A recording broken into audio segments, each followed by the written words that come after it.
On the vast ocean, yachts drifted slowly among the waves. Supplies dwindled day by day, and the oppressive atmosphere was as heavy as a lead weight. However, instead of sitting on our hands, we quickly divided up the work and did everything we could to survive with the limited resources we had. Survival at sea is not easy. Food reserves were rapidly depleting. Water consumption was strictly limited to 500 milliliters per person per day. Lucas had adapted a simple rainwater harvesting device on deck to minimize fresh water consumption, and I was responsible for calculating the food ration accurately while Sophia's emotions were breaking down, and Leo was encouraging us all in his own way, leading us in a simple physical exercise every day to keep us energized. A damp, musty odor hits my nose as I enter the dim, cramped storage compartment. By the dim light, I carefully counted the food and water, taking precise measurements of each to make sure we could last a little longer. Breakfast is simple, with a few nuts and chocolates for each of us, and a cup of instant coffee, which not only refreshes us, but also brings a little warmth in the cold sea air. Lunch is slightly more substantial. We heat up a stockpile of canned meats and dehydrated vegetables on a small stovetop, and serve it with a steaming bowl of rice. Dinner is usually nuts and instant noodles, with the occasional cut up of leftover fresh fruit to share for a vitamin boost. Lucas is in the sweltering heat of the equipment bay, surrounded by intricate wiring and instruments. He was sweating profusely, concentrating on adjusting the communications equipment, his eyes determined to miss any chance that he might find a signal from the survivors. As long as we can contact the outside world, we're saved. Must find a signal, he muttered, sweat soaking his back.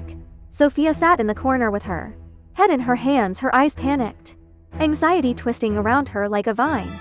Leo saw this and walked over to sit beside her, gently patting her shoulder and whispering comforting words. His warm and firm voice seemed to be able to dispel some of the gloom. Sophia, don't be afraid. We're all in this together.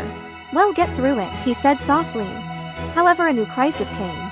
The storm came. The dark clouds gathered quickly, covering the sky tightly. Day instantly turned into night.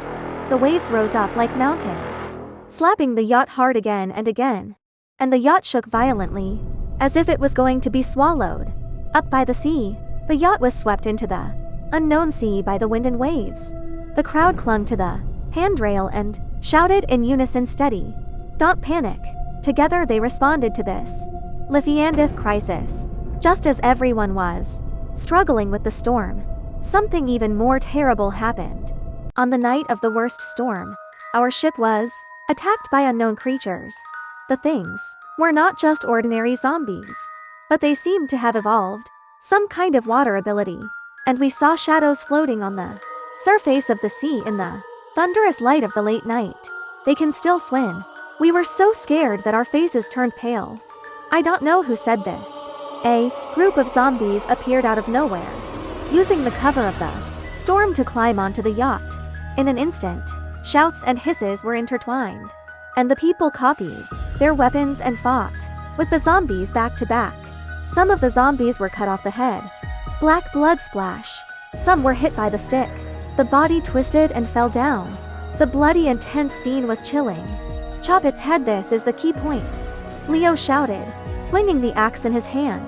It was hard to survive the storm, and before the crowd could catch their breath, they realized that the yacht had veered off course and was sailing into an uncharted sea, with mists and dangers before their eyes, and a bleak future ahead of them. Where is this? How did we get here? John asked in. Panicked, the crowd looked at each other, speechless. Their hearts are full of confusion and fear. Can only watch the yacht in the unknown waters continue to drift.